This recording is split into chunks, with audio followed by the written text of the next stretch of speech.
ఈ మధ్య కాలంలో ఒక రాజకీయ కుటుంబానికి సంబంధించి ఒక ఇష్యూ అనేది విపరీతంగా వినబడుతుంది. అయితే దీనిపైన కూడా ఎవరైతే కేసు నమోదు చేశారో తను కూడా ఆ కుటుంబం పైన ఆరోపణలు చేస్తూ వస్తున్నారు.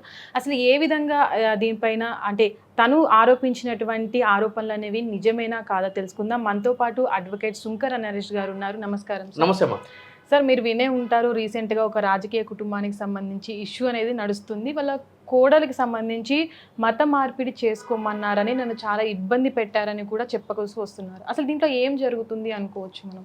ఇప్పుడు పెడన మాజీ ఎమ్మెల్యే వైఎస్ఆర్సీపీ మాజీ మంత్రి జోగి రమేష్ గారి కొడుకు గురించి జరుగుతున్నటువంటి వ్యవహారము మనందరం చూస్తూనే ఉన్నాము. గతంలో కూడా వారి కోడలు కొన్ని వీడియోస్ రిలీజ్ చేసింది, దాని గురించి పెద్ద చర్చ జరిగింది. దాని తర్వాత నిన్న ఏమో ప్రెస్ మీట్ పెట్టినట్టున్నారు.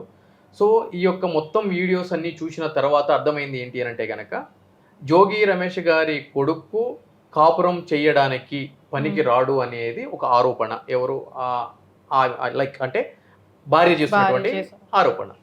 సో దీనికి సంబంధించి కొంత రాజకీయ కోణం తిప్పుకుంది ఈ యొక్క ఇష్యూ అంతా కూడా. రాజకీయ నాయకులు మాట్లాడుతున్నారు అది. కాబట్టి ఇది ఒక కుటుంబానికి సంబంధించినటువంటి విషయం కాబట్టి ఒక లీగల్ టెర్మినాలజీలో లీగల్గా మాత్రమే మనం విశ్లేషణ చేద్దాం. ఎందుకంటే కనుక ఇది కుటుంబానికి సంబంధించిన విషయము, దట్టు ఒక ఆడపిల్ల జీవితానికి సంబంధించినటువంటి విషయము.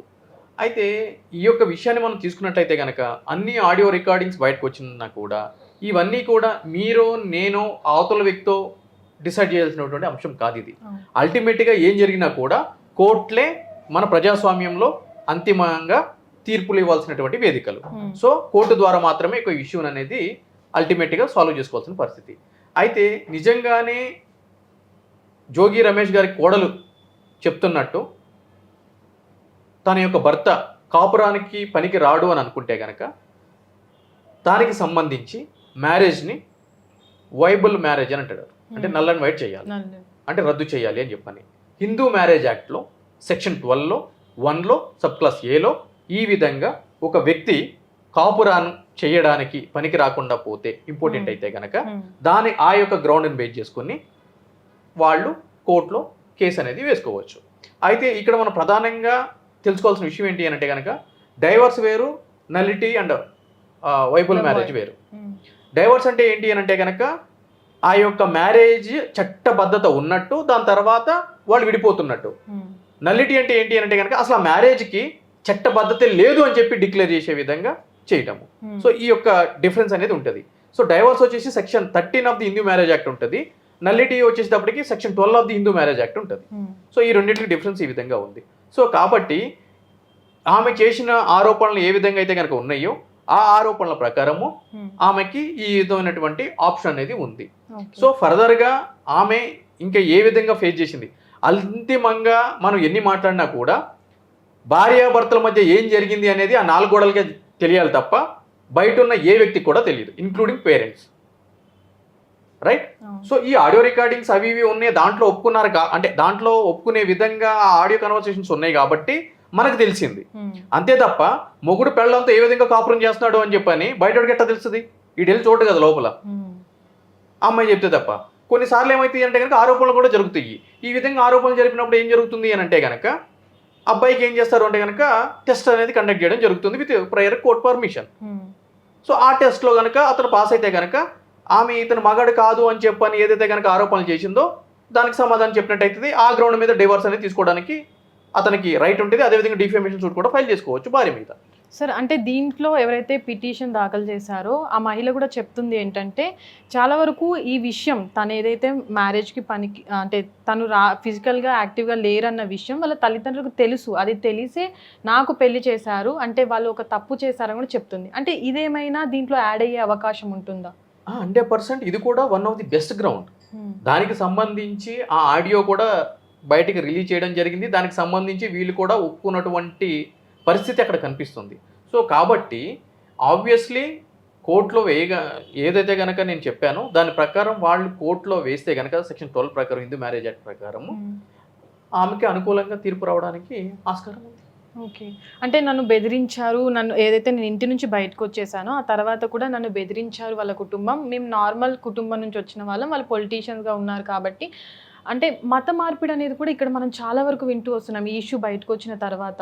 అంటే ఇది కూడా యాడ్ అయ్యే అవకాశం ఏమన్నా ఉంటుందా సార్? అంటే ఇప్పుడు బెదిరించారు, అదేవిధంగా క్రూయాలిటీ చేశారు, కొట్టారు, తిట్టారు అంటేనేమో బిఎన్ఎస్ ప్రకారము వాళ్ళు క్రిమినల్ కేసు ఫైల్ చేయడానికి అమ్మాయికి అబ్సల్యూట్ రైట్ ఉంది. ఆ విధంగా కేసు కూడా ఫైల్ చేసినట్టు వార్తల ద్వారా నేను తెలుసుకున్నాను.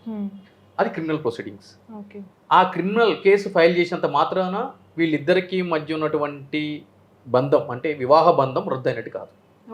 అది రద్దు అవ్వాలంటే మాత్రము సంబంధించినటువంటి జిల్లా ఫ్యామిలీ కోర్టులో మాత్రమే పిటిషన్ అనేది దాఖలు చేసుకోవాలి. అది దాఖలు చేసుకున్న తర్వాత సంబంధించిన కోర్టు ఆ వివాహం రద్దు చేస్తేనే వీళ్ళిద్దరి మధ్య సంబంధం లీగల్గా తెగిపోయినట్టు. ఇకపోతే మీరు అన్నట్టు మత మార్పిడి, ఒక వివాహాన్ని ఎప్పుడు రద్దు చేసుకోవచ్చు అని అంటే కనుక దానికి సంబంధించి హిందూ మ్యారేజ్ యాక్ట్లో కొన్ని కారణాలు అనేది పొందుపరచడం జరిగింది. మొదట హిందువుగా ఉండి దాని తర్వాత వేరే మతంలోకి మారినట్లయితే, అదేవిధంగా భార్యని మారమని ప్రొవోక్ చేస్తే అదొక బెస్ట్ గ్రౌండ్. కాపురానికి పనిచేయకపోతే ఆ విషయాన్ని దాగబెట్టి మ్యారేజ్ చేసుకుంటే అదొక బెస్ట్ గ్రౌండ్. అదేవిధంగా ఇద్దరిలో ఎవరైనా కూడా, అది భార్య కావచ్చు భర్త కావచ్చు, మ్యారేజ్కి ముందే వేరే వాళ్ళతో అక్రమ సంబంధం పెట్టుకొని ఆ అక్రమ సంబంధాన్ని దాచిపెట్టి మ్యారేజ్ చేసుకుంటే అది ఒక బెస్ట్ గ్రౌండ్. అదేవిధంగా నాట్ క్యూరబుల్ డిసీజెస్ అంటే క్షయ కానీ ఎయిడ్స్ కానీ అటువంటి ఏదైనా సరే మందు లేనటువంటి శాశ్వత పరిష్కారం లేనటువంటి వ్యాధులు ఏమన్నా ఉంటే ఆ యొక్క విషయాన్ని దాగబెట్టి మ్యారేజ్ చేసుకుంటే ఆ యొక్క గ్రౌండ్ మీద తీసుకోవచ్చు. అదేవిధంగా పెళ్లికి ముందు వేరే మ్యారేజ్ చేసుకుని ఆ విషయాన్ని దాగబెట్టి మళ్ళీ పెళ్లి చేసుకుంటే ఆ గ్రౌండ్ మీద డివోర్స్ తీసుకోవచ్చు. పెళ్లికి ముందే ఆల్రెడీ మ్యారేజ్ అయ్యి పిల్లలు ఉండి ఆ యొక్క విషయాన్ని కూడా దాచిపెట్టి మ్యారేజ్ చేసుకున్నా కూడా ఆ గ్రౌండ్ మీద కూడా విడాకులు తీసుకోవచ్చు. అదేవిధంగా సంబంధం రిలేషన్షిప్ అంటే కొంతమంది వరుసకి ఒకే కుటుంబానికి సంబంధించినటువంటి ఒకే పేరు గల వ్యక్తులు ఎవరైతే ఉంటారో వాళ్ళకి సంబంధించినటువంటి వ్యక్తుల్ని కనుక పెళ్లి చేసుకుంటే ఆ యొక్క గ్రౌండ్ మీద కూడా విడాకులు తీసుకోవచ్చు, వివాహాన్ని రద్దు కోరవచ్చు. సో అదేవిధంగా అన్సౌండ్ మైండ్ అంటే పిచ్చితనము, యూనటిక్ ఇటువంటి కండిషన్స్ ఏవైతే కనుక ఉన్నాయో ఆ విధంగా ఉన్నా కూడా తీసుకోవచ్చు. అదేవిధంగా మ్యారేజ్ అయిపోయిన తర్వాత కనిపించకుండా వెళ్ళిపోతే ఒక 7 సంవత్సరాల వరకు కూడా ఆ యొక్క గ్రౌండ్ మీద కూడా అంటే ఈ విధంగా ఎటువంటి పరిస్థితుల్లో ఒక మ్యారేజ్ని రద్దు చేయొచ్చు, విడాకులు తీసుకోవచ్చు అని చెప్పని ఆ చట్టంలో క్లుప్తంగా వివరించి ఉంది.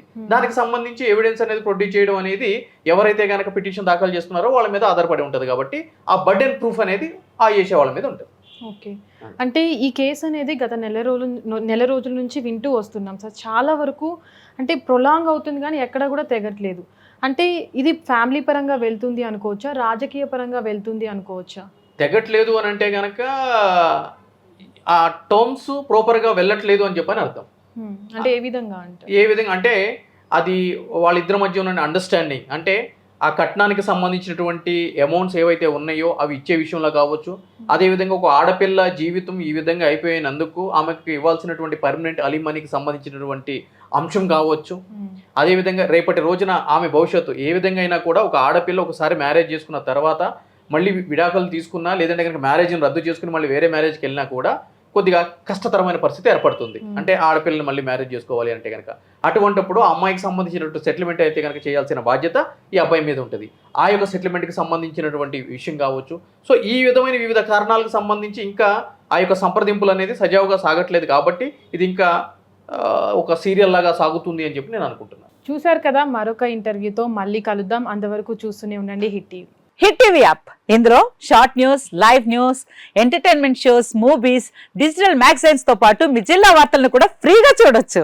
ఇంకెందుకు ఆలస్యం, వెంటనే హిట్ టీవీ యాప్ ని డౌన్లోడ్ చేసుకుని ఫ్రీగా ఎంటర్టైన్మెంట్ పొందండి. Hit TV app. Hit TV app. Please download hit TV app. Hit TV app ని ఫ్రీగా డౌన్లోడ్ చేసుకుని ఎంజాయ్ చేయండి. మీకు నచ్చిన ఎంటర్టైన్మెంట్ కోసం హిట్ టీవీ యాప్ ని ఫ్రీగా డౌన్లోడ్ చేసుకుని ఎంజాయ్ చేయండి. హిట్ టీవీ యాప్ ని డౌన్లోడ్ చేసుకుని ఆస్వాదించండి, ఆశీర్వదించండి. ఇంతమంది సెలబ్రిటీలు హిట్ టీవీ యాప్ ని డౌన్లోడ్ చేసుకోండి అని చెప్తున్నారంటే ఎంత మంచి యాప్ ఆలోచించండి. అమెరికా అమెరికా అమెరికా అమెరికాలో చదవాలనుకునే వాళ్ళకి విశ్వసనీయమైన పేరు మన శౌర్య కన్సల్టెన్సీ. UK లో 1 year masters. UK లో 1 year masters. 2 years work permit up to 5 years visa. Contact Saurya Consultancy. Contact 89851 89851.